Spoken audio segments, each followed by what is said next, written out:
Thanks for being here. Again, I'm Bernie, and we're going to talk about machine learning today, which is not to deride ethics, which is also important, and I'm hoping that we can get to some of the ethics content in the afternoon. At first, we were like, everybody knows about ethics, but then I watched some of Matt's talks, and I actually thought it was really good. So my plan is that try and get through our content, and then I honestly watched the video. I think we can understand Matt at 200% speed. So we're going to watch like his ethics thing in an hour in like 30 minutes, and then hopefully have a little bit of time for the activity. But this is what we're going to do this morning. So we're going to talk about machine learning, and then Marcel in the afternoon is going to lead you through a pen and paper exercise where you're going to go through a machine learning algorithm yourself. You're going to do by hand how to make a decision tree. Great. So it sounds like a lot of you are either actively using machine learning or are interested in doing so, like right now. So who here is currently using machine learning in their research? Cool. Great. Who here wants to use machine learning in their research? Wow. That's awesome. I'm glad we made time to do. So I think a lot of this content will be sprinkled in throughout the week, is my guess. But I thought it was good that we have something very explicitly. So who here would like to, lend a definition of what they think machine learning is? Nobody? Okay, Oscar. And then, Oscar first. Machine learning is a logistic regression that you have a huge number of covariates that you teach on. So yeah, I think that's great. So having a lot of covariates or features, yeah. What's your name again? Yeah, out of sample prediction. I think I'm going to talk a lot about that. That is a key philosophical difference in what we're doing in machine learning versus traditional statistics. We're not doing inference on some sample that we claim is representative, but we're going to evaluate the validity of our model based on predictivity. Predictiveness, yes. Great. Okay, so this is my definition of machine learning. You may not like it, and you may see other ones, but I would say machine learning is like a collection of different computational and statistical approaches that are generally about finding structure in data, right? And extracting patterns from data. So there are three, I would say, really broad kind of approaches in machine learning, and I'm going to talk to you today about these first two. The first one is called unsupervised machine learning, and you may have already been doing this and not have even talked about it. Chris actually said, by the way, are we recording? Are we good, Marcel? Oh, we're supposed to be recording.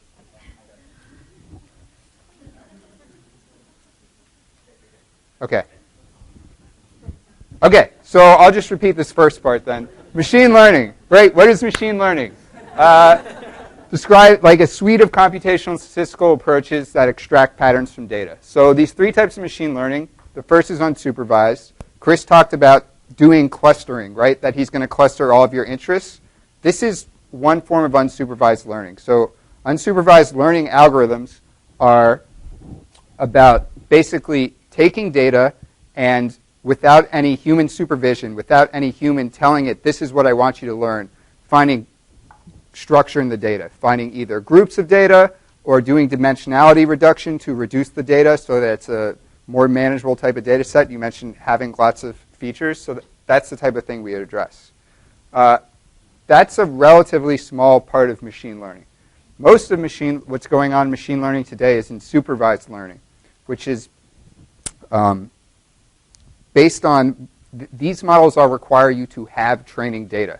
So you tell the algorithm, here's a small sample of things I want you to learn. Here are the covariates. Here's the outcome. Learn how to predict this outcome from these covariates. And the last area is reinforcement learning, which we're not going to talk about, is really an exciting thing that's going on in artificial intelligence and computer science today. I think there might be there's certainly some relevance to like economics, but really reinforcement learning is somewhere in between these two approaches. And the goal is to learn a policy where the algorithm goes through some covariate space or whatever, some feature space, and when it does things correctly, it gets a reward. And so if you followed any of the exciting stuff from Google about playing Go or StarCraft or whatever, or Pac-Man, these are all reinforcement learning algorithms.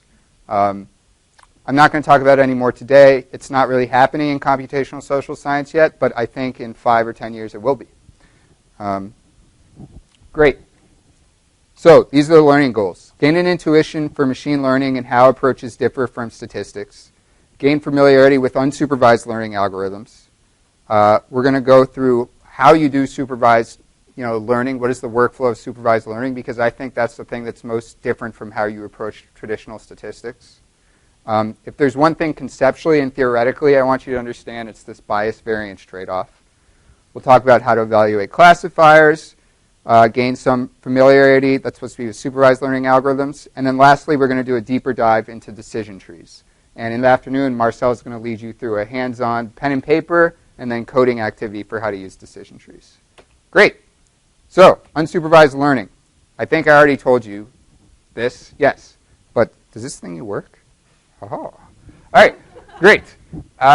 So yeah, unsupervised learning is great for discovering clusters in your data. So I'm going to talk quickly about 2 different very common algorithms for discovering clusters in your data. It's also great for dimensionality reduction. So if you have an overwhelming number of features, very common in machine learning is that we have lots of data, and very possibly a lot of that data is crap. And the standard machine learning approach is to throw all of that data into the model and hope that the machine, the algorithm can figure out what stuff has structure and what doesn't.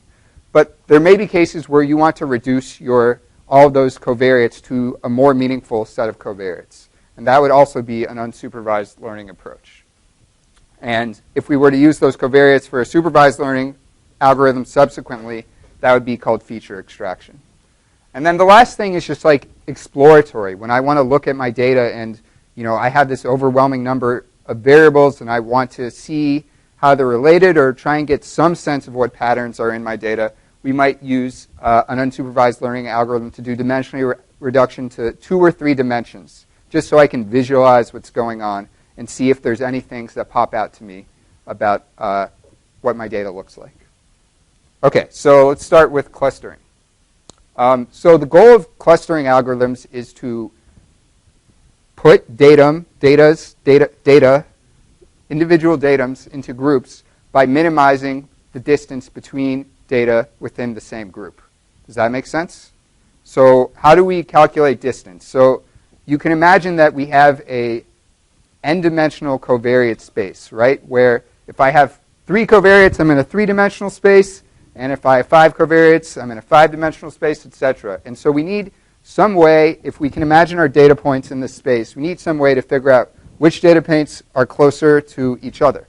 So the most common distance metric, which you'll see coming back to this over and over and over in machine learning, is the Euclidean distance. So it's sometimes called the L2 distance, right? And this should be pretty clear to you. This is like, the Pythagorean theorem distance here, right? We take, for each covariate in the feature space, we calculate the distance between it, then we square it, then we add them up, and we take the square root of the whole thing. Okay? That's the Euclidean distance. Right. Next one would be the L1 distance, or the Manhattan distance, right?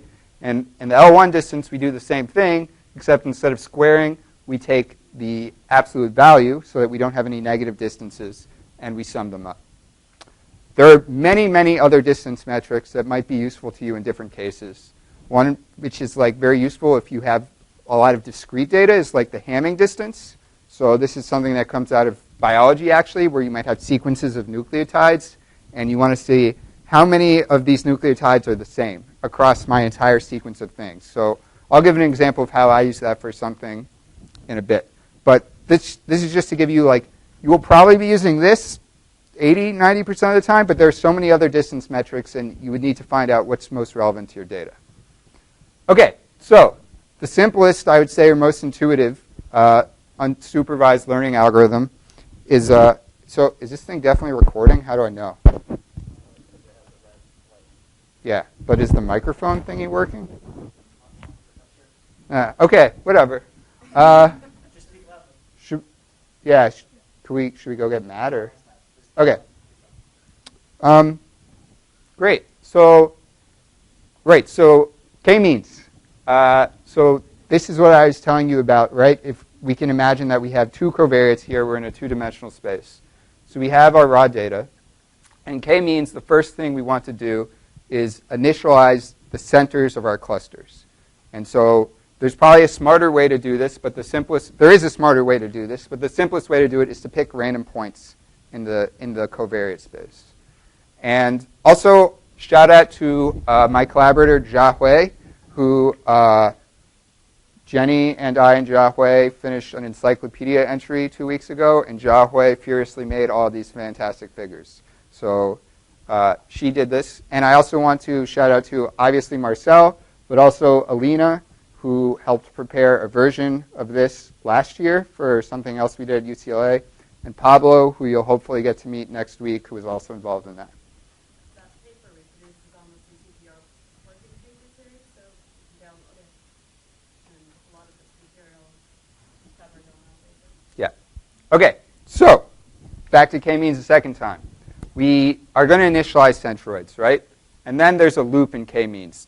Now what we're going to do is we assign, using our distance metric, we assign each data point to the nearest centroid, And that requires, of course, calculating the distances between every point and every centroid, right? Then we recalculate the means. So you take all those distances and you compute the average. And that's the new center of your cluster, right? And you go back between this step and this step over and over until you can no longer assign any data points to a new cluster. So in practice, this is minimizing the within cluster variance and maximizing the between cluster variance. Cool. Does anybody have any questions about that? Marcel. Just make sure you speak into your microphone. Okay. That's the only thing. Great. It's fine. Perfect. Okay, the next thing I want to talk about is hierarchical clustering. And k-means you will produce these clusters, but maybe you want some gradated idea of how your data is clustered. Maybe there are different levels of organization in your cluster. And hierarchical clustering is a great way to look at that. So my background is actually in evolutionary biology and phylogenetics. And that's actually the field where these types of algorithms initially came out of. So again, like the idea of clustering sequences of DNA or lists of fossils or whatever to come up with the taxonomy of species is where these algorithms are from. So there are a couple different types of approaches for clustering. Some of them start from clustering from the bottom up. Some of them start from clustering from the top down. The one here is an algorithm, if you're interested, it's called neighbor joining, or UPGMA. And in some ways, it's very similar to what we did in k-means. Basically, we take every data point and we calculate some distance metric between every data point, and we pair them, right? So this is a recursive algorithm. So the first step, I take every data point, I find its nearest neighbor, I guess, and I bundle them together. And I do that for all the data points, and now I have a bunch of two-pair bundles. Then I take all the bundles, and I bundle them to their nearest neighbor, and I keep doing this until I have a single group at the top. So this is a recursive algorithm. And this is what you get. And this can be, well, I'd say, like, I'm going to talk about hyperparameters later, but one of the things you need to do as a researcher is decide at what level of organization you want to cut the tree to find the clusters that are most meaningful to you. So this is a project that I was doing where I had 120,000 metal bands, and they all described what genre they played completely differently. They had open strings. So they were like, this one says I play death metal with grunge influences or whatever, and this one is brutal, blackened, technical death metal, whatever. So I have all these strings, and I want to get kind of a more clear idea of, can I get down to 5 or 10, genres between these things. So this is one area where I used the Hamming distance, right? So I took each word in the vocabulary, and I said, do these two descriptions share a word? And I add up the number of words they share.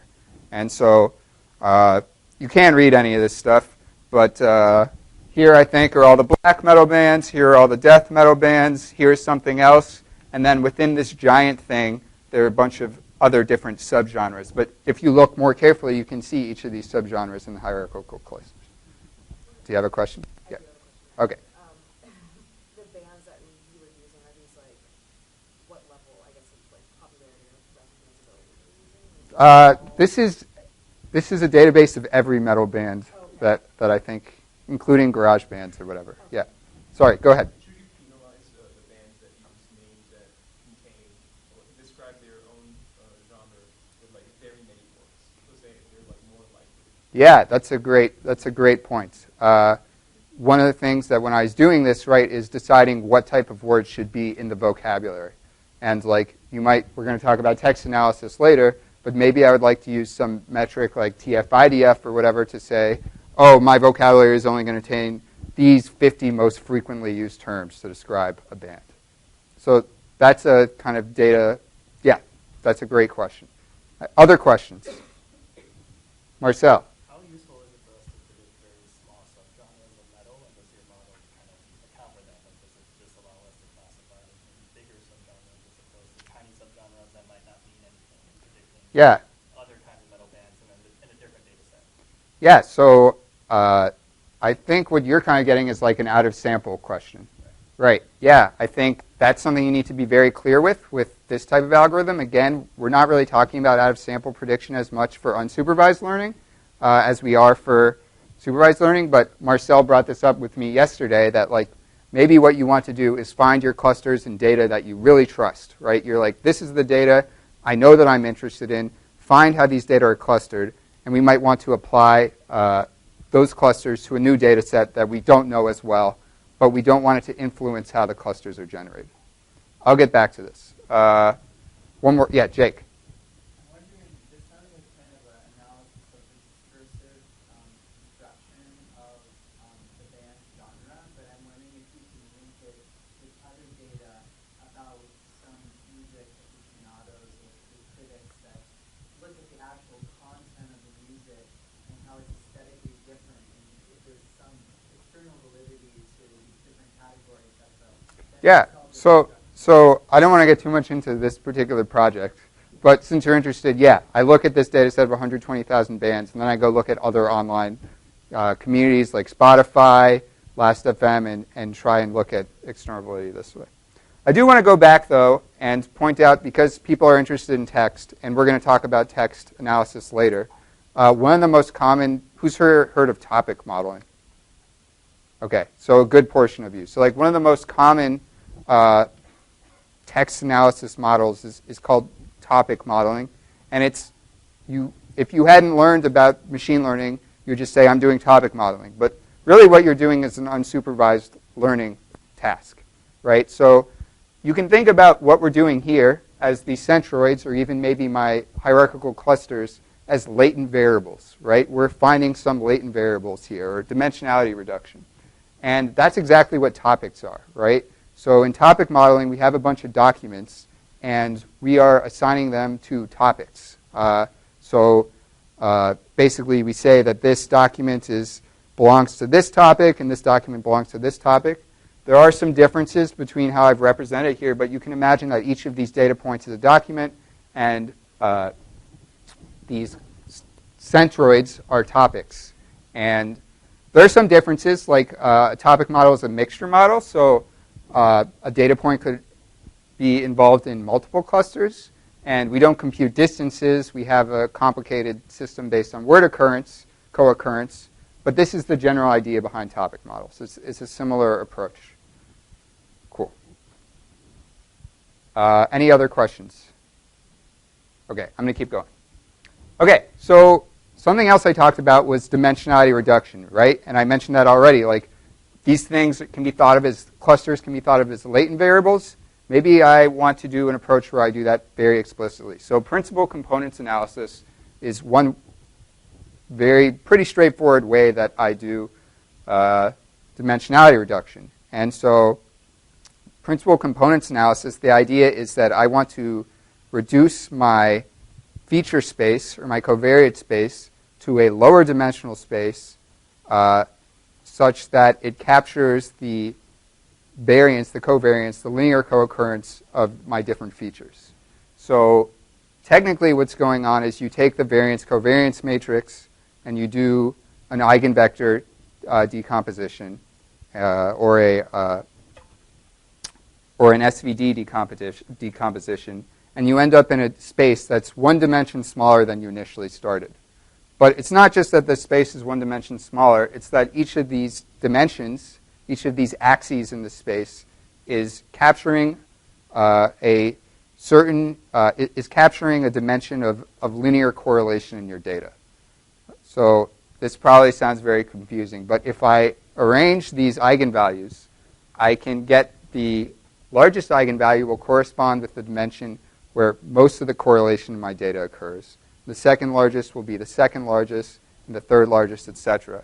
So if I look at my data here where I'm taking the first two principal components, right? This is an example of how I would use principal components to do some exploratory data analysis, see how my data is structured. I have the first two principal components, and let's say that this principal component accounts for 70% of the linear variation in my data, right? And this principal component accounts for 30% of the linear variation in my data. And in practice, you'll see that it's only the first 5 or 10 that have a meaningful amount of variation in your data.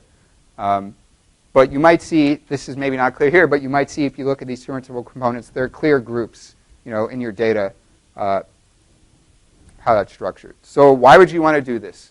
This would be A, just to get a feel of what your data looks like, or B, again, we want to get down to a latent features, latent variables, and we could use the first 10 principal components in our regression model or in our supervised learning model later, so that we don't have to use 50 different variables. And we can be confident that these latent variables capture that correlation, that linear data that we're using in, say, an OLS model, because that's how this process works. So I imagine that was kind of confusing. But questions? Yes? Yeah, great question. That's not captured by, what's your name also? Haye? I'm Bernie.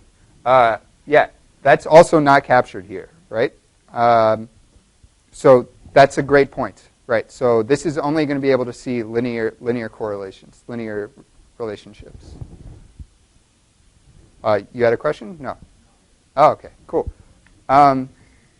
Great. So there's another approach that if you want to capture nonlinear relationships called TISNE, T-distributed stochastic neighbor embedding, which is great for visualizing data.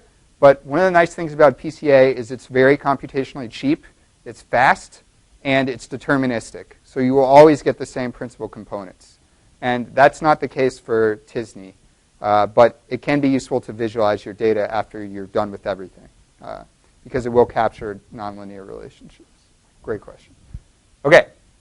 Anything else? There are no stupid questions. No? Okay, great. Okay, so now let's talk about supervised learning. So yeah, I guess I want to repeat, like, why, you're like, Bernie, unsupervised learning sounds amazing. Why don't we just do that all the time? And I'd say unsupervised learning is really amazing. And I think a lot of the stuff happening now in computational social science, the earliest place that people are starting to explore is how can I use unsupervised learning? How can I do interesting clustering things? So I think Chris Bale even had a paper in ASR very recently, which is doing some type of unsupervised. I don't know, Tianjin, you were telling me about this. Give us an example of unsupervised learning in sociology.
So yeah, it's cool. One of the things I didn't talk about is there are ways to evaluate the robustness of your clusters.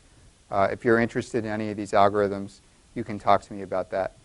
But getting back to it, it's like, why don't we just do supervised learning all the time? The reality is that supervised learning models really just aren't as powerful as supervised learning models. And a lot of the really exciting, I'm sure you guys have heard of deep learning. I can talk about it a little bit after this, but I think I'm going to have an opportunity to talk about it a little bit on Friday. But like the exciting stuff happening in machine learning is really supervised learning problems. So how does supervised learning work, right? Supervised learning says the idea is that we have we're trying to train the algorithm to learn something that we want it to learn, not to discover some clusters, but maybe we have the clusters. And so we have a bunch of covariates, and we say, for each data point where we have those covariates, this is in cluster A, and this one is in cluster B, and here are 200 examples of the clusters I want you to replicate. And then we train the algorithm to do very good at identifying those types of relationships, and we give it new data that it's never seen before. It can then predict the labels. So they don't have to be clusters. I don't want to give you the impression that we're just doing clustering. These are labels. These are some type of outcome. And this outcome can be a classification label, like a category, or it can be a continuous outcome, which is regression. When we talk about linear regression, we're predicting a continuous outcome, and this is the same type of thing. And so someone brought this up. Maybe it was you. And I want to talk about this because I think it's important. So I do think that there is a philosophical difference between how we approach things in machine learning and how we approach things in traditional statistics. Traditional statistics theory is built on this idea that we have representative samples, right? We have some set of data, and the assumption is that the sample we have is representative of this population, or we can do some transformations of it to make it representative of this population. But then we do inference on that sample, and by deduction, we can then generalize about the population, right? That's the idea. We use all our data because we know that's a representative sample, and this is telling us something about the population. So the validity, the burden of validity in statistics comes on you having good data, having a good representative sample, right? The validity in machine learning and supervised machine learning does not come on saying, I have great data. It comes from saying, if I make predictions in this data set, does it generalize to other data sets? Can I make predictions in data that I've never seen before as a way to evaluate whether my model has validity? And I think Duncan Watts, who I think is a speaker in the main site, but we're not going to broadcast him, but he has a great paper about we should be thinking about this more abstractly in how we approach social science, right? That we, at least in sociology, I feel that we often claim we have a sample, we say something about our population, but then we have a theory that it shows that whatever empirical analysis we did explains everything, right? And if you really believe that it explains everything, you should be able to show in another sample that you have validity and that your theory and your model generalize. So I think that's something, even when you're not doing machine learning, I think that's something that you can think about as maybe I should be approaching social science and thinking about how well it can generalize. Because I also think that's how we make cumulative progress in science in general. So, okay, digression over. We have two types of outcomes, right? Regression outcomes, continuous outcomes, and classification outcomes. Right. Okay, any questions before I move on? Because this is, yeah. Go ahead.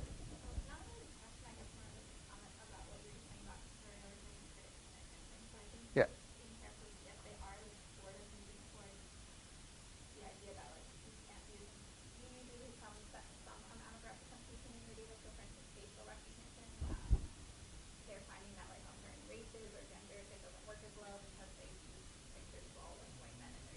Right. So there is some level of importance to how we do that. Right. But it's depending what you want to analyze.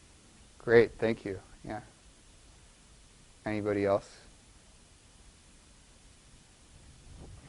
Similar, when giving the model training examples, should they be the most exemplar,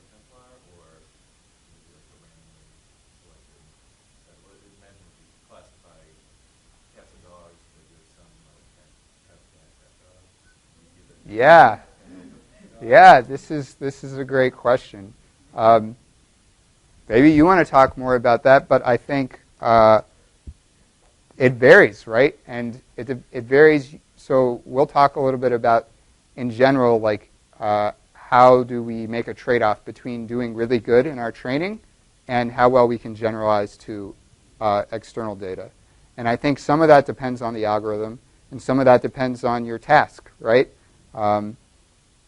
So yeah, I think that's a very important idea in machine learning, is not maybe what types of examples do I give it, but which I think is an important question, but I guess what I'm going to talk about is more pragmatically, how can I evaluate whether it's doing a good job generalizing to what I'm interested in or not. Yeah. Does anyone else want to weigh in on that, though?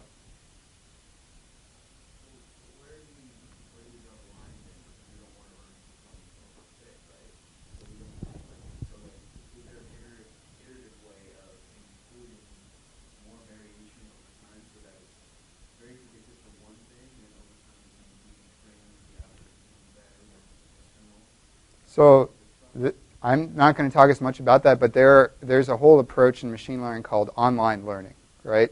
And online learning is exactly that. We start with a model that's trained in something, and we continually give it new examples so that it stays relevant to whatever outcome you're doing. But, yeah.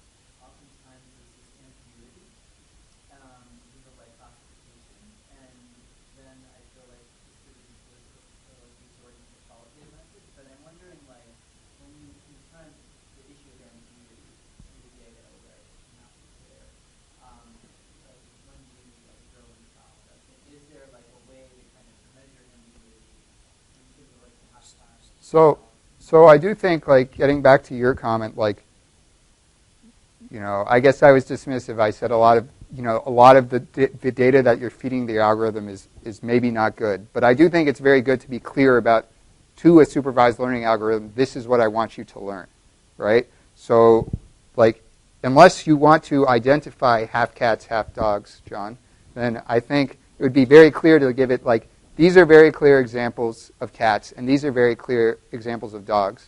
And then you can see how well it's doing on those types of examples. Go ahead, Marcel. Just to echo on this, this is where supervised learning is a little bit more beneficial than maybe unsupervised learning. So if you're thinking about tax, right, the difference between the word liberal in the sense of left-wing policies versus the word liberal in the sort of traditional enlightenment sense, where there's less government intervention, like that might be something that an unsupervised topic model might not be able to make a distinction.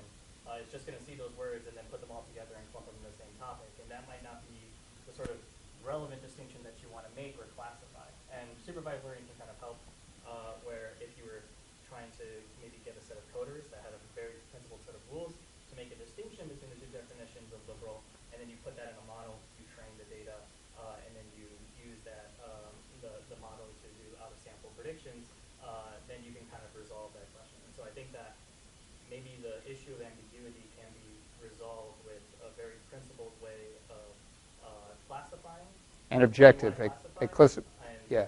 Using supervised learning methods to kind of implement it.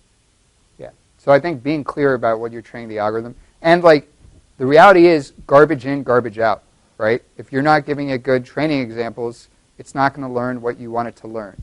Go ahead. Yes, I was wondering if there's any minimum number of training examples that you use the algorithm in order Yeah. to ensure the quality of prediction. Yeah. So that's a great question. It depends on the algorithm you're using, and the types of assumptions it makes, and how much data and practice it needs. So this gets to pragmatically, like, we need a empirical way of evaluating how well it's doing. And we can then see if it's doing a good job on the training sample we feed it, and if it's not doing a good job at making predictions, it's possible we need more data. That may be the case, but we need to evaluate performance to decide whether that's a possibility.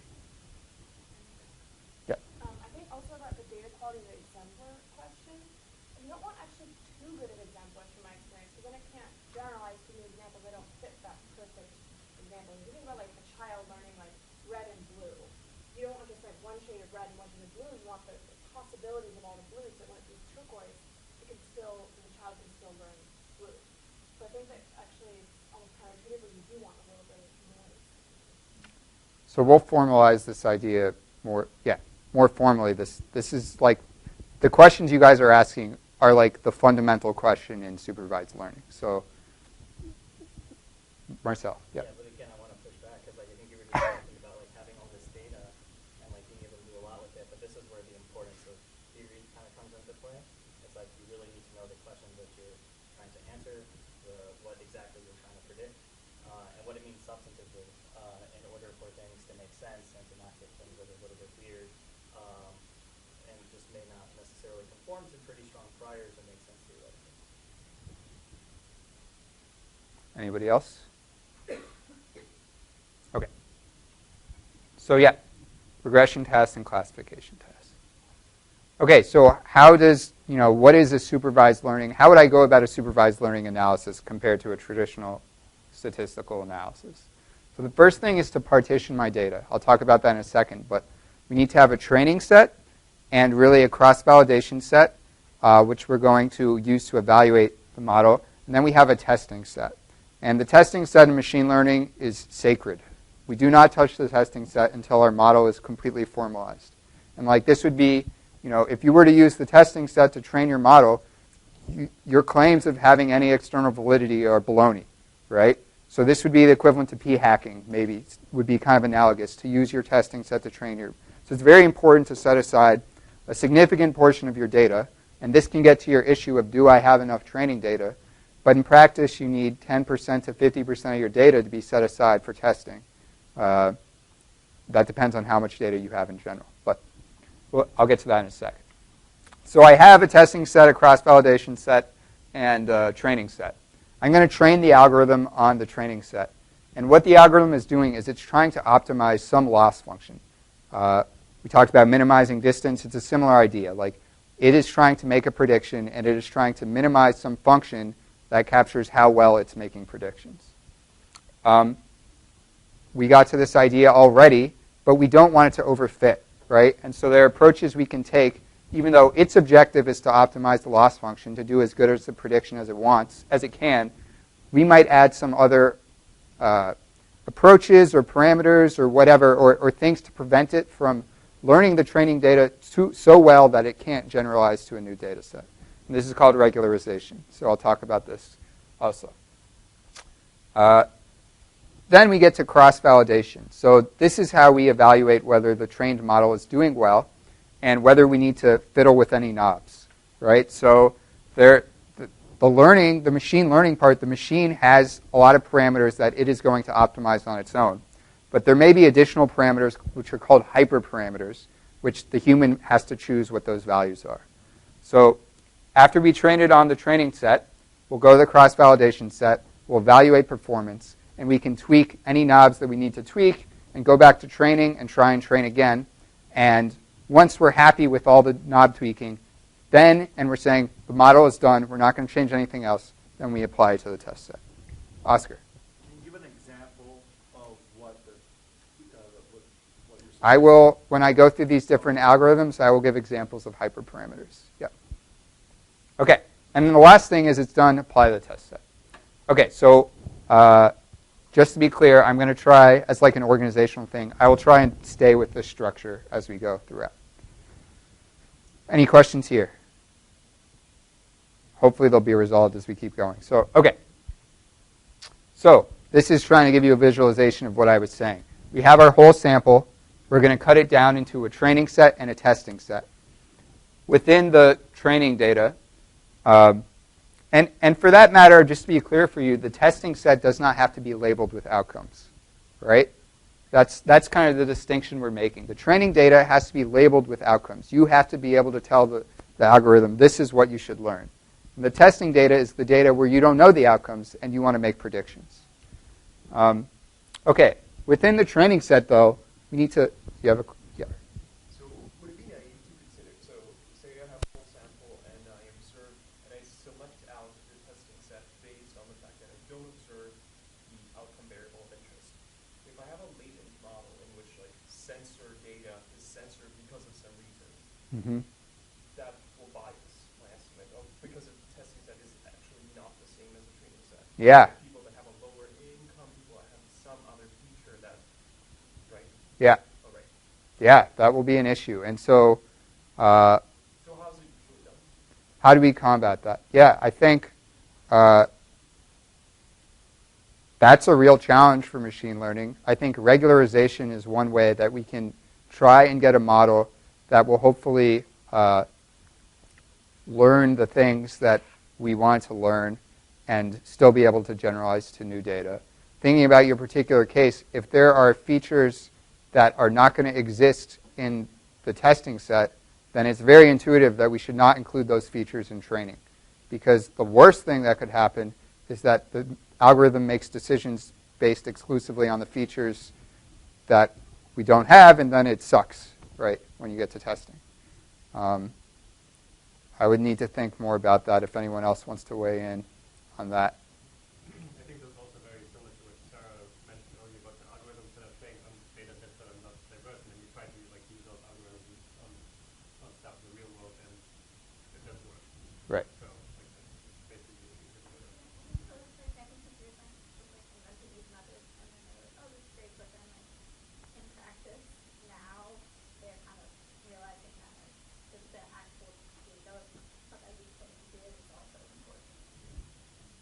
I just want to Garbage in, garbage out. echo everything. Yeah, garbage in and garbage out. Like the data is like echo all the things that people said. Is that the data is probably the most important aspect of having a model that can predict well in the testing set, as opposed to like all the fancy methods. And you'll see that in some of the examples that we'll show you. Is that like if you change, like if you use boosted trees versus a logistic regression, you're not going to get a lot of performance out on a bad data set versus a good data set. Yeah. It doesn't matter how fancy your model is if your data is not going to tell you what if your data doesn't contain information, then there's nothing to learn.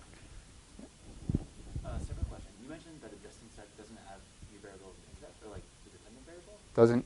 You don't have to know the dependent variable. Right, so I don't understand that because isn't the whole point of testing set is to evaluate your model? That's a great question. No, that's the point of the cross-validation set. It's for you to evaluate how well your model is working. The testing set, and maybe we shouldn't call it a testing set. Maybe we should call it, the out-of-sample set or whatever. That's really what we're using that's our goal. That's our task of interest, right? We don't know the outcome, and we're, you can say imputing, but predicting the outcome in this data. But we won't know the outcome of the testing set, right? We don't know the outcomes in the testing set.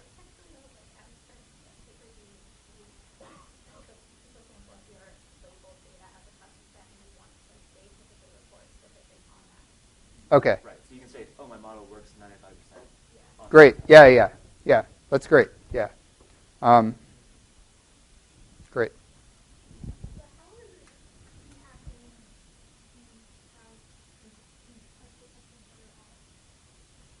So I think, again, our goal is to, our primary metric of is our machine learning is whether we are predicting out of sample, right? Whether our thing can generalize to new data.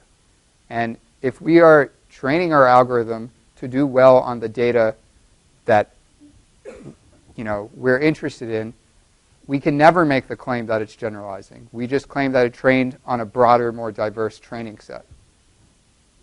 Yeah, and just to clarify, training and testing sets, there's a lot of competitions that are out there where you actually are able to see the outcomes for the testing set or the final classes for the testing set. But what we're really talking about are real-world applications, right?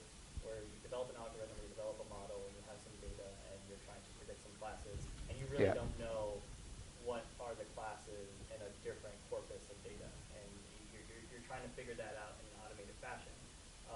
But in practice, you're trying to produce new data via some sort of classification method, and you're really not going to know what the outcome is in the testing set in most contexts. Or the application set, maybe is really what we should be calling it. Yeah.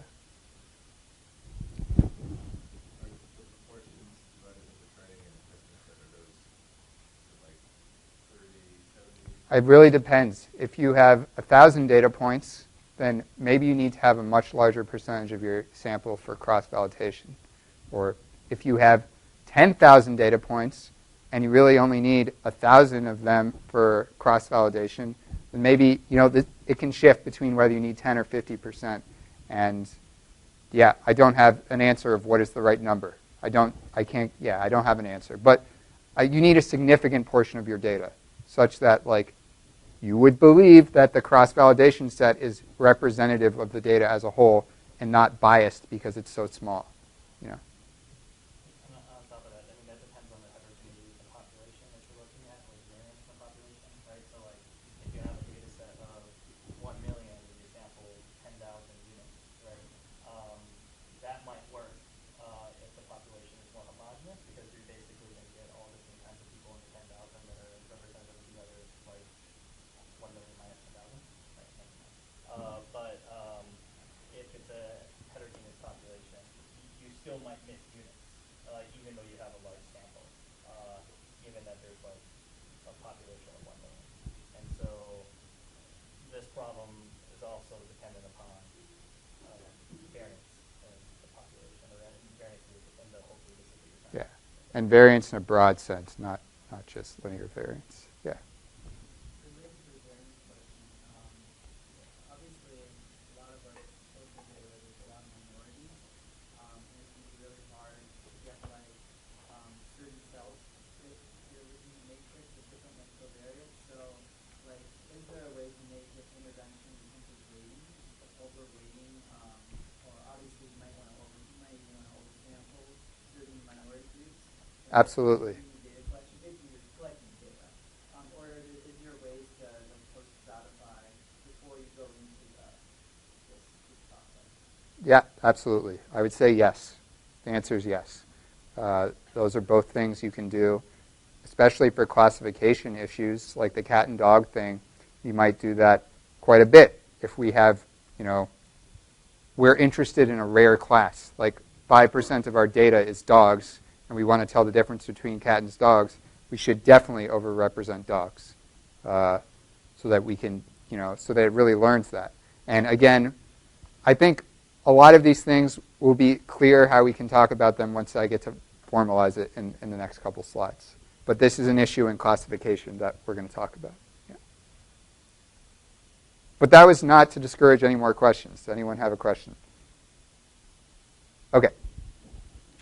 Okay, so what's represented here is I think John asked can I, what percentage of my data do I need to actually reserve for cross-validation? This is just showing one technique called k-folds cross-validation for me to pump as much value as I can out of the cross-validation set, so I have to use as little of it as possible. And so basically the idea is that I take, let's say I have 5-fold or 10, let's say this is 5-fold cross-validation. So I say this is my training set, this is my testing set. I'm going to take only 20%, instead of saying 50% of the training data is for cross-validation, I'll take 20% each time, and I'll train it with a different training set, and I'll see how it does. And then I'll do a different 20% the next time, and I'll see how it does. And then a different 20%, so that I'm constantly shuffling in what's in the cross-validation set and what's in the training set to kind of augment my data, to get a more robust data set when I'm evaluating cross-validation. And maybe I can then average the cross-validation, the performance metrics across these different data sets. So that might be a way for me to use 10% of my data for cross-validation instead of 50%. Okay? You don't need to know that, but if you ever come across k-folds cross-validation, yeah. Okay, so going back here, really what the algorithm is doing is optimizing some loss function, right? And the most obvious loss function for regression, which is really actually what OLS is doing, is the mean squared error. Or, this is, like I said, this idea would keep coming up. This is also called the L2 loss, right? And so I have y hat here as my predicted outcome. Y is the true value. I take the difference, I square it, and I average the results. So that's the mean squared error. The L1 loss, analogous to what we saw before, is the absolute value of the differences. And why would we want to use different loss functions? In general, this will be the main loss function you use, but maybe you would use the wait, what did I say? Mean absolute error? I think that's right. That's what MA is. I think it's mean absolute error. And why would we want to use it? Well, maybe we have crazy outliers in our data, and we don't, this is the equivalent to using the mean, and this is the equivalent to using the median, right? The mean will be a better metric on a larger sample, but maybe will be less robust to outliers. There are all other types of losses that you could use that may be appropriate in different contexts. In kernel methods like support vector machines, use a hinge loss. So again, this is something you can look into. In classification, the most common loss function is the log loss. And one of the things I didn't say is that even though they're different tasks, there's very few models that are exclusively classification models or exclusively regression models.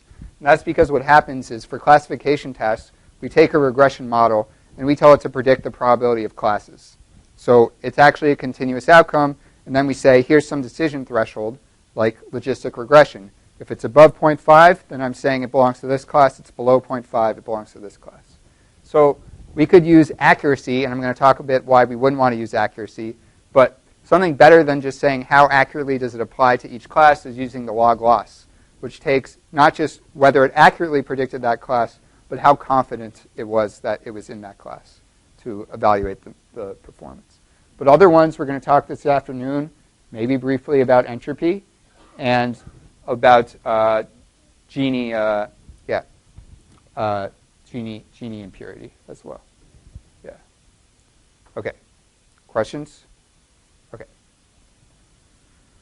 All right. So we've already gotten to this discussion quite a bit, but the bias-variance tradeoff and overfitting. So in statistical learning theory, we talk about bias and variance. And this is not the same bias that you are used to talking about in, not quite the same, but related to the bias that you're probably knowledgeable about in traditional statistical models, right? So the bias here is, when we talk about bias, we're talking about bias in our training data versus variance, generalizability in our test data set. And I want to make sure I get this right. I might get it wrong, so anyone please jump in and correct me. But when we talk about bias, we are saying for a single data point that might be included in multiple different training sets with other examples, how accurately can we predict that in the training set, right? So this is how well can we fit the training data? How well can we do in the training data? So that's something we obviously want to do. Like, that is the goal of the algorithm. Like, it needs to learn the training data. If it's not learning the training data, it's not useful. But we also need it to generalize, right? We also need it to generalize to the test set. And that's what variance means. We want to know, for a single datum in the test set, how wild are its predictions for that single datum when that datum is included in different other test sets. So that would be like, basically like when it generalizes to data it's never seen before, does it make the correct prediction over and over, or is there a lot of variance there? Is that clear? Okay, so this is a trade-off. You can't do both. You cannot have the least biased model that also has the lowest variance. If you are learning the training data really well, you will, by definition, learn things about the training data that are idiosyncratic to the training data and will not be able to generalize to a new data set. That's the reality. And there's a nice derivation, which you might want to look at, of the mean squared error, of the L2 error, that shows how it can be decomposed into loss due to error due to variance, error due to bias, and some irreducible error. So if you're interested in that, you can look that up. But traditionally, the main thing that we can change to make this trade-off, like whether we care about bias more or variance more, or is it going to do better at bias or variance, is to manipulate the complexity of the model, right? So this is Jiahui's great fake polynomial OLS regression, but this is what we would be talking about, right? So A really complex low bias model here will have lots of parameters. This has a number of polynomial parameters, and it does a freaking awesome job at predicting the training set, right? It gets maybe not every, but almost every training data point. But then when we give it the green dots, which are the testing data, it's crap, right? It doesn't get any of these things at all and is not good.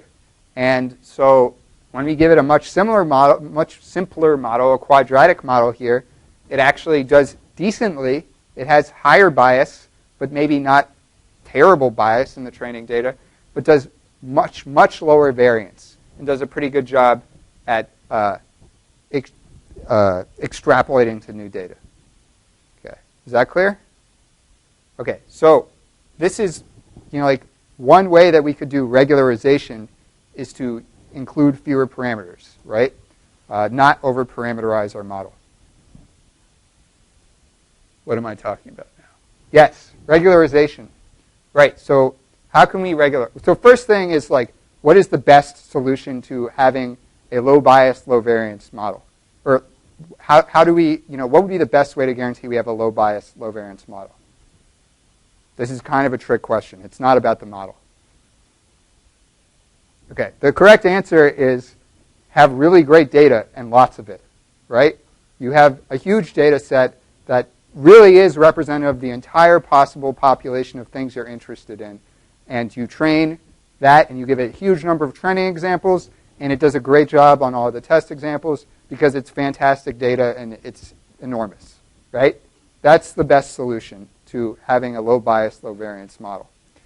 If we can't do that, though, we can do some things to our model to prevent it from overfitting. This is what we call overfitting the training data. You probably heard that term. I think one of you even used it, right? So one thing that's common in deep learning and you could use is to just stop training early.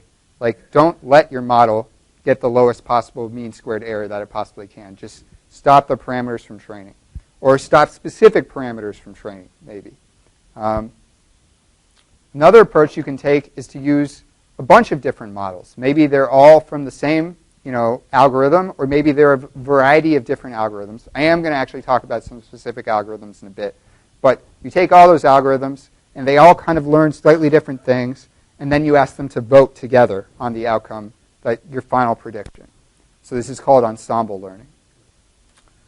And then another thing that I'm going to talk about, I think, because Marcel is going to show an example, but is common, very common in machine learning, is to add complexity constraints on your loss function. And so, or sometimes called shrinkage parameters or penalties or whatever. So the most common, and I did this late last night and it's not good. But the most common two would be an L1 or an L2 penalty, right? So and so we'll talk about L2 first, right? I said these things would keep coming up. This is called ridge regression, right? So if it's applied to an OLS model and not a boosting tree or a neural network, it's called ridge regression. But the concept is the same. It's also called the L2 norm or L2 penalty or whatever.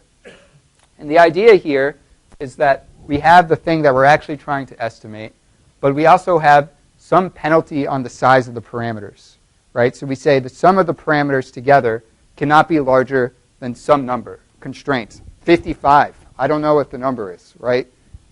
This would be an example of a hyperparameter. Is basically we're tuning that number. In practice, we're actually tuning a multiplier by that whatever the sum of the parameters are. But that's really what we're doing. We're saying, is this quantity smaller than some number? So I'm going to try and show you briefly how this would work. And so let's think about this again in a context you're all probably familiar with, which would be linear regression, right? So if I have a bunch of correlated parameters, am I going to get good coefficient estimates? No. The answer is no. If my parameters are highly correlated, if they are perfectly multicollinear, regression will fail, right? But if they're partially more collinear, we will get estimates. But if they're predicting the same thing, maybe one time this parameter could be huge, beta 1 could be huge, and beta 2 could be small. And another time you run the model, beta 2 could be huge, and beta 1 could be small, right? Because they're telling you the same information, it's hard to partition what amount of the variation is due to one parameter and what amount of variation is due to another. Does that make sense? Right? That's like a common issue. So let's see if we can draw that for a two-parameter regression.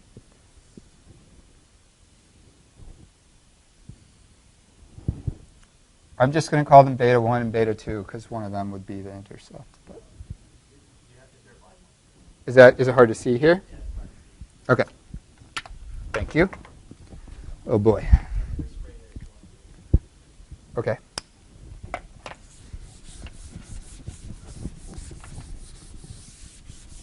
How are we doing on time? 11:37. Okay. You might want to Okay.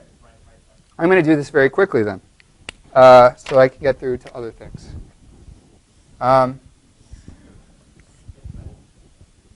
Okay. So we can imagine that there are a variety of solutions. If some of these can be high and some of these can be low, there's a variety of solutions that could occur. This could be the correct solution, where we have exactly one value, or we could have one be bigger and one be smaller, or one be bigger and one be smaller. And at the same time, for this constraint here, where we have this penalty here, we can think about like whatever the size of the number is, whether it's 55 or whatever, these can be the solutions on like the total sum of values. Basically, what ridge regression is going to do is like you're going to find some point that's on both of these. Probably it will be a point that's on the edge of both. That will be such that your parameters are small. So to avoid inflating huge parameters because they're multicollinear, this type of penalty is going to force your parameters to be smaller than they would otherwise. And choosing how big the penalty is going to be is something that you'd have to do via cross-validation. Okay? And so the L1 norm looks like this. Whatever, I can't erase it. Screw it. The L1 norm looks like a diamond as opposed to a circle. And this is useful because if you're on this space, on the diamond, often you'll end up here as opposed to on the edge of the diamond. You'll end up on the corner of the diamond. And that's great because it means that if your parameter is not telling you anything, it will shrink to 0. It will disappear. So this is, a useful model because it can even reduce the number of extraneous parameters that aren't providing you information in your model. So this is called lasso regression. Okay. People have questions about that, or can I move on? I think I kind of want to plow ahead because I feel like we actually have a lot of the good conceptual stuff, and now I'm just going to cram crap in there, and you can talk to me afterwards. How about that? Okay. Okay. So the other thing we talked about, this got me to cross-validation, right? So hyperparameters. This is where we would tune hyperparameters. When we talk about trees later this afternoon, for these ensemble learning algorithms, it's like, how many trees do I want to use? Do I want to use 5 trees? Do I want to use 1,000 trees in my ensemble? How big should my ensemble be? This was an example of regularization, the lambda parameter. In trees, it might be like, how deep should I let my tree grow? How big should the leaves in my tree be? So this is what I want to tune during cross-validation. I want to evaluate the performance of the training set in the cross-validation set to see how well it's doing and tune hyperparameters so I can get it to do as well as possible. So how do I do that? For regression algorithms, I'd still look at the mean squared error for the most part, or whatever metric that I used that I was interested in training it, because that's really what I'm trying to do here is I want to use continuous outcome. For classification, there's a lot of different, it's a little bit more complicated, and there's a couple things that we can look at. So you might be asking, and Marcel will talk about, actually I'll let Marcel talk about this more, but we're going to do a classification task this afternoon.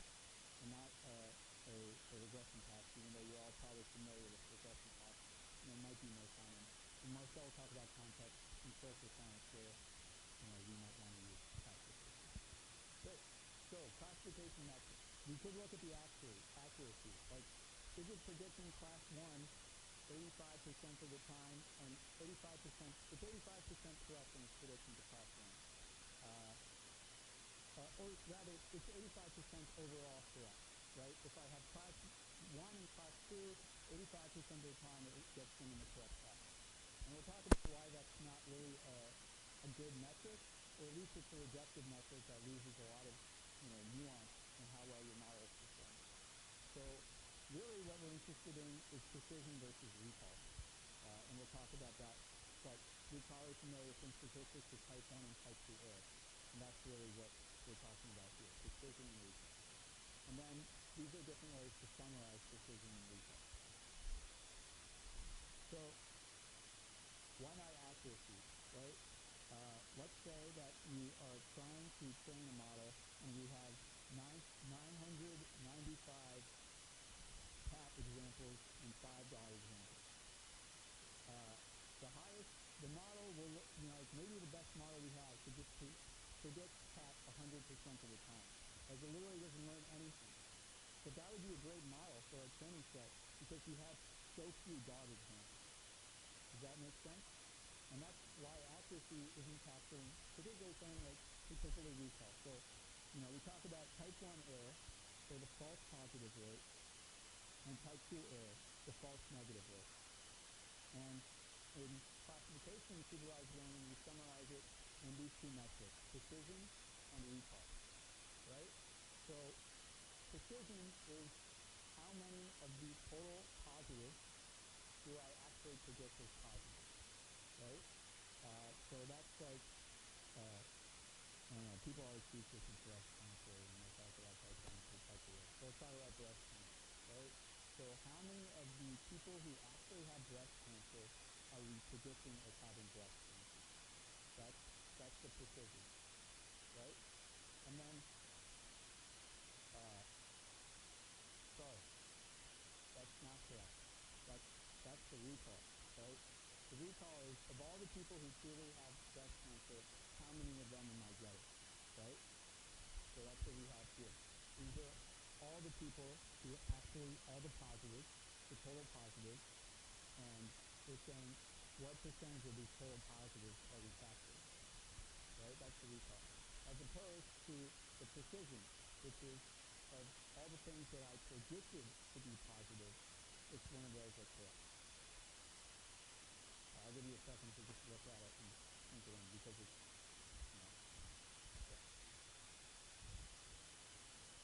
We upload to the Slack that give definitions for what exactly precision, recall, and accuracy are. Also, some other metrics for determining accuracy that you attribute them to. Yeah, so I'll go through those quickly so that we can move on. Yeah, but you can think about cases where you might care about precision or recall more than the other. So if I'm predicting breast cancer, maybe I'm wrong about this, but from my perspective, I would want to have very high recall. I would want to get as many of the people who actually do have breast cancer as possible, even if it means I'm going to have low precision and I erroneously predict a lot of people who are negative having breast cancer, right? But what if I am saying I am the, what's it called at the airport? What are the people at the airport called? TSA. And I want to say, Oscar, you're a terrorist. Like if I'm going to classify Oscar as a terrorist, I want to be very damn sure that like Oscar is truly a terrorist before I call him a terrorist, right? So I want to have a very precise algorithm. Maybe, I don't know, maybe someone would actually say, no, Bernie, we want to catch all the people. And yeah, this occurred in like we could do racial profiling to have a really high recall, algorithm.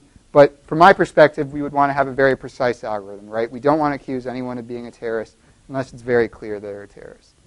I don't know. Maybe there's a better example for that, but I should have thought about this in advance. All right, keep going. Right, so Marcel's going to talk about this in the afternoon. But for binary classifier, we can, visualize the precision versus recall trade-off using a receiver operating curve. So I think this would be precision in general-ish here and recall-ish here, although it's not exactly what we're doing. And we want to have an algorithm that is up here, basically has an L shape. That means that when it has high precision, it also has high recall, right?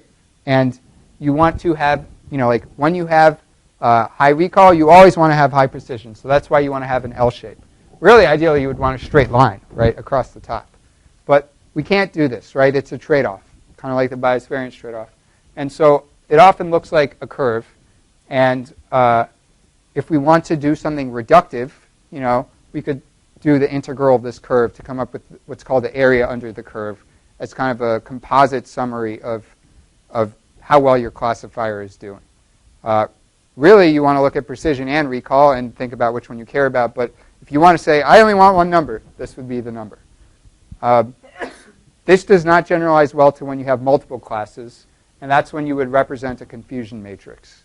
And Marcel is going to show you a confusion matrix this afternoon, but the idea is you just see how many things along the diagonal are correctly classified and how many ones on the off diagonal are incorrectly classified. That's kind of an idea to see how well your classifiers do. Okay. What time is it? Oh, I'm doing great. Okay, let's take questions.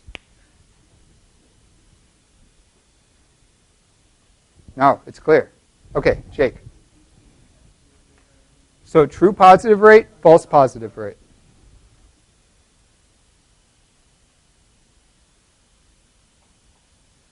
What does AUC stand for? AUC stands for area under the curve, which is not super clear because it's specifically the area under this curve, but that's what people call it. So if my thing was like this, if I had a straight line across the top where always I have high precision, no matter what, I think this is recall. I think this is correct. But no matter what the recall is, I have high precision, then the AUC would be 1. So this is a number between 0 and 1. And the higher it is, the better. But again, it's hard to look at this for multiple classes. And there are other metrics that kind of, if you need for a multi-class problem, you need to summarize other metrics. Marcel will talk about some of these this afternoon. But F1 is something you'll commonly see in papers for a classifier to see how well it's doing. Okay?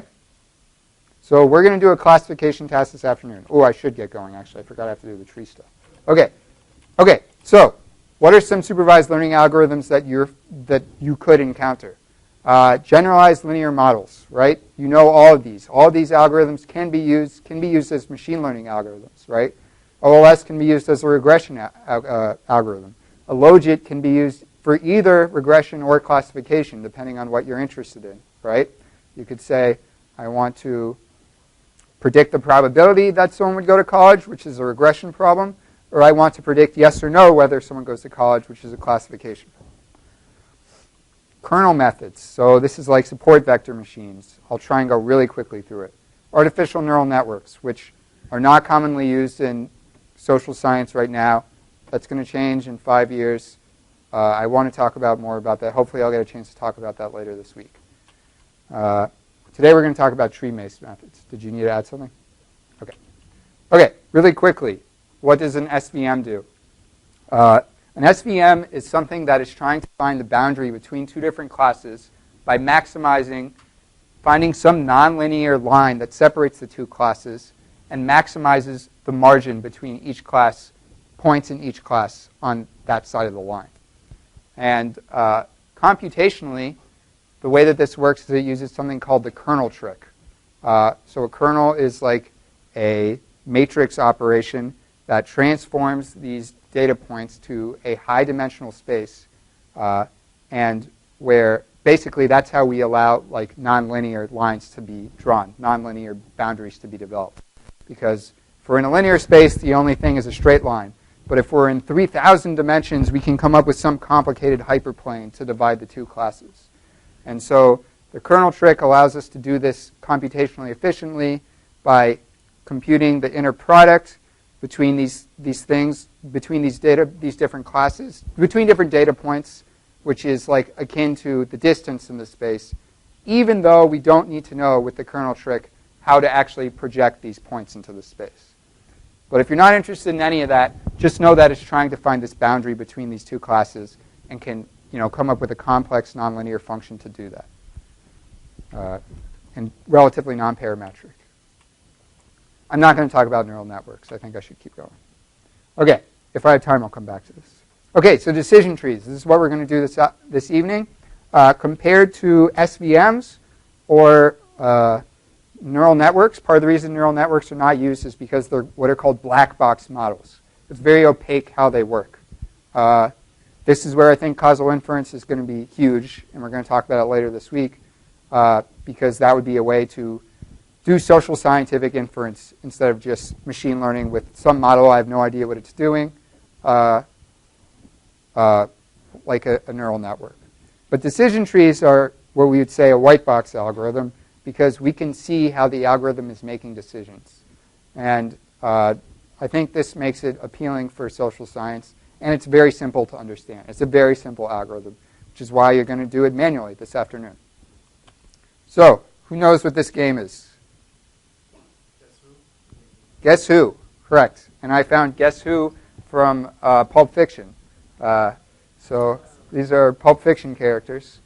So in Guess Who, if you're not familiar with Guess Who, this is a childhood game which is the same as 20 questions, right? So I am trying to do a classification task, essentially, where I'm like, who is this person, right? And, like the most inefficient way to do this, where you say, oh yeah, Bernie, like this could really work, is I could say, is it Jules, But then, like most of the time, I'm going to be wrong, right? So that's, I guess if you're a gambler, that's a good approach. But it's not a good approach in expectation. The best approach in expectation would be to say, start with the most general question and get down to the smallest group of possible people. So the most general question would be like, is this person male? I mean, Pulp Fiction, actually, there are very few female characters. But is this person male? Theoretically, partitions your data set. You automatically excluded 50% of the people, right? So that is the most efficient question to ask. And that's what a decision tree classifier is doing. It's playing 20 questions, asking the most efficient question until it comes up with leaves in the tree that all belong to one class. Or, for a regression task, have a minimum distance to their mean. We can talk about that. It's easier to understand for classification. So in Wikipedia, if I look up decision trees, which I totally did to prepare this talk, here's a decision tree about whether you survive on the Titanic or not, right? So, like I said, the first question would be, is this male? Then, are you young? If you're young, you're probably going to die. Because you can't swim, I guess. I'm speculating. But anyway, we go through the features that we have, the covariates, and we select if it's a categorical feature, we would just say yes or no. But if it's a continuous feature, we say the feature, and we pick some threshold that allows us to ask the maximally efficient question. And we go through that until we've categorized everybody, or we apply some regularization constraints, right? But theoretically, these trees could go very deep until we get leaves where everybody is in the same class. Okay. Is everybody following? Okay. So what is the loss function for decision trees? There's two loss functions, but the one that we think is the easiest to understand and is already used in social science is like the Gini coefficient, which is used for inequality in social science. But it's really, we can use it to look at the inequality between classes, right? So if a class is, all right, let me make sure I get this right. If a class, 5 minutes. I think that's fine, right? You'll just have to go this afternoon and, yeah, okay. Okay, Marcel will talk about this afternoon. Basically, if a class is maximally equal, right, we have 0.5 and 0.5, the Gini coefficient would be small. And if we have a class that's very unequal, or a group of data that's very unequal, and we have 0.1 and 0.9, we multiply those together, you would have a very high Gini coefficient. So, yeah, the basic idea here is that Gini coefficient is larger. That means there's more difference, right? If the Gini coefficient is smaller, that means that there's less difference. You want to find the set of features that has the smallest Gini coefficient because that's going to produce branches that are relatively homogeneous. And that's what you want to do with the trees. You Great. Okay. So this is the decision tree algorithm, which you are going to implement on paper this afternoon with a very simple example. So, hey, what happened to the first thing? Oh, yeah. Okay. So we want to identify the most impure feature and split on that feature, right? Actually, is that correct? Yeah, it should be the inverse, right? Yeah, okay. You want to identify the most pure feature, or the feature that will allow us to split the data into two sets that are of relatively equal size, right? We don't want to gamble down, is it Jules? Is it John Travolta's character? Like, keep gambling, right? We want the feature that will split into equally different size. So, and if it's a regression thing, we might have to choose a threshold on which to divide it. So then we remove that feature from the data set, and we split on the next feature. And this is how we would follow the branch down the tree. And we recursively keep doing that until there's no more impurity. We have homogeneous leaves, or we run out of features, or there's no more data. Or alternatively, which is what you will actually do in practice, is you want to regularize so that it will generalize to new data by pruning the tree in somehow. So you either limit the size, you say the leaves have to be at least 100 units large, or the tree can only be 3 levels deep, or whatever. But there are different ways to prune it so that it generalizes to data better. Okay.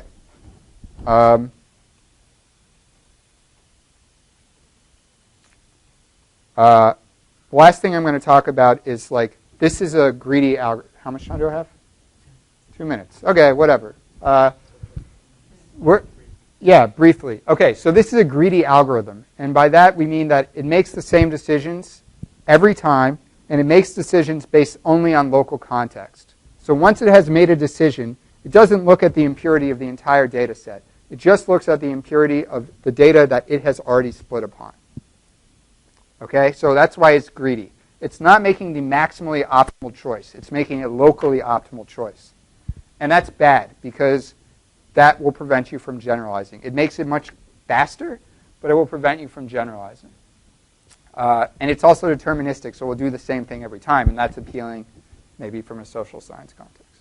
But to do that, because we're prone to overfitting, we can basically do various things to make our thing more robust. So one thing we can do is bootstrap our data. Does anyone not know what bootstrapping is?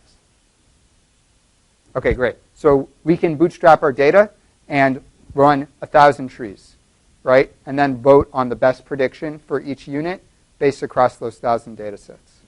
Okay, that's bootstrapping. Or bagging. It's called bagging.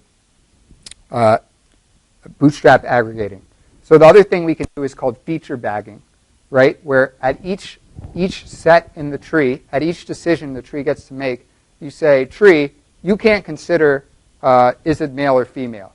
Because every tree is going to ask, is it male or female, right?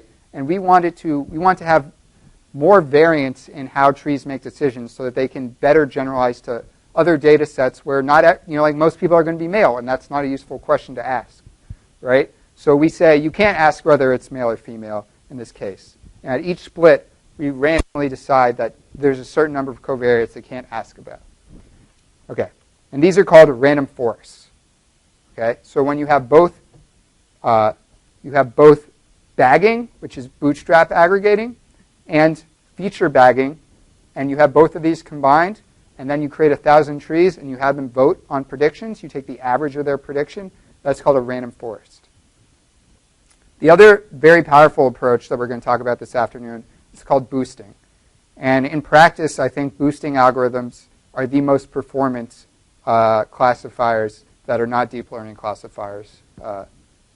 They're opaque to see how they work, but they're the best. You can't say there's any one best algorithm because you have to try them all, right? That's how machine learning works. But I think in general, these are some of the best. And these take the error of the entire data set, and they create what are called weak learner trees. So instead of saying we're going to have 1,000 trees that all predict the entire data set, a boosting algorithm will make a very deep tree that only focuses on one specific area of the data set. And then it will compute how much error that tree is for predicting the rest of the data set. And it says, okay, I'll add one more tree that focuses on the center of that error, right? And so it keeps adding more trees that focus on very specific narrow parts of the data set. So it's a very broad and average approach, which is random forest, versus like very narrow and very specialized approach, which is boosting. And the way that it does that, you add these trees one at a time, and you compute the total gradient of the error, and then that's how you decide where you want to add the next tree. Okay. Yeah, just one last really quick thing about trees is that the kind of regular tree model doesn't do very well in terms of prediction. The key thing is to understand these ensemble methods like boosting and random forest, or to learn to mine your own, because that's where you get a lot of power in terms of predictive accuracy.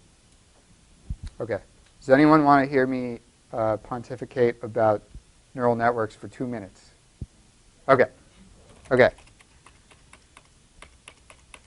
I'm cutting into your lunch hour. But okay. So, right. So artificial neural networks. So these are algorithms that have been around for a very, very long time. People were doing real research with neural networks in the 80s and I think probably the 70s. But they were not very good for a long time because they're very expensive to train. And there's issues with them overfitting. And so figuring out how to regularize them was a challenge. But, and furthermore, coming up with unique ways to parameterize them in unique network architectures is something that has only happened in the past 10 years.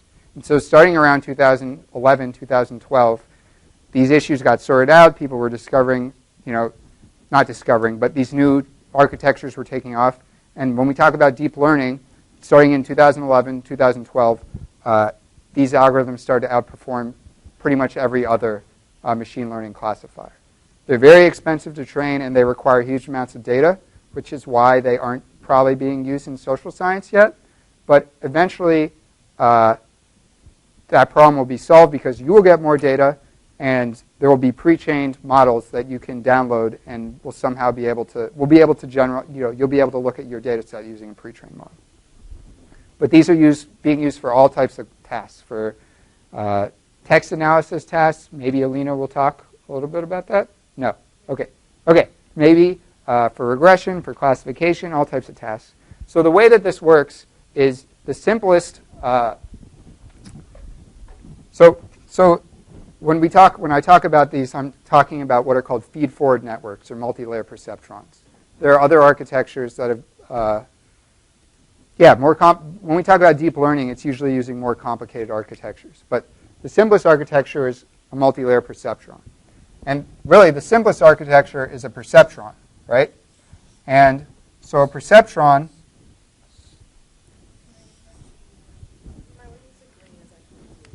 Okay, what about red, maybe? Here? Okay. Can anyone see this?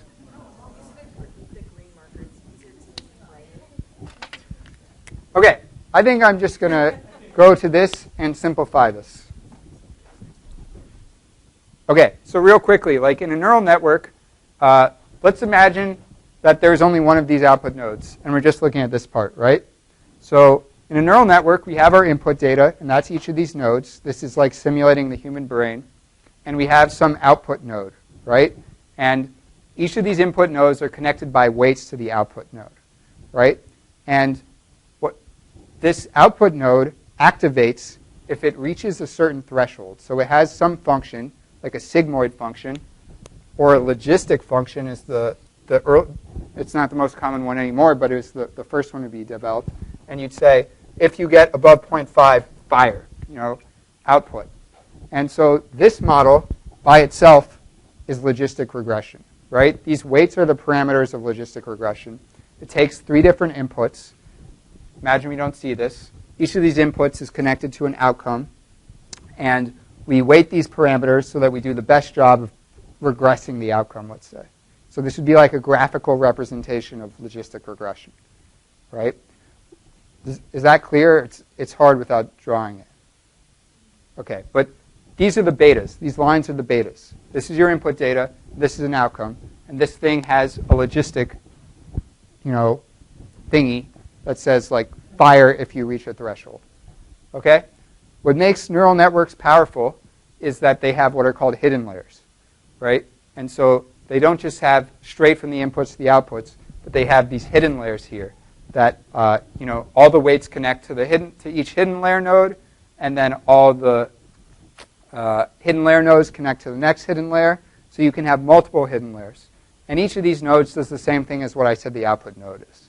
Right? Each of them has a logistic function, and they only fire if they get greater than 0.5. And like I said, these things didn't take off for practical reasons, but there is a theorem that shows that if you have a hidden layer of infinite size, you can approximate any convex nonlinear function. So it's a very powerful model. Like logistic regression is essentially, it's a linear model, right? These can learn any nonlinear function. So that's why they're very powerful. And the way that they get trained is something called the backpropagation algorithm. And basically, what that does is it takes the error and it uses calculus's chain rule to backpropagate the error in each weight all the way back to the beginning weights, assigning a proportional amount of error to update these parameters, these betas, in each layer according to how much they contributed to the total error.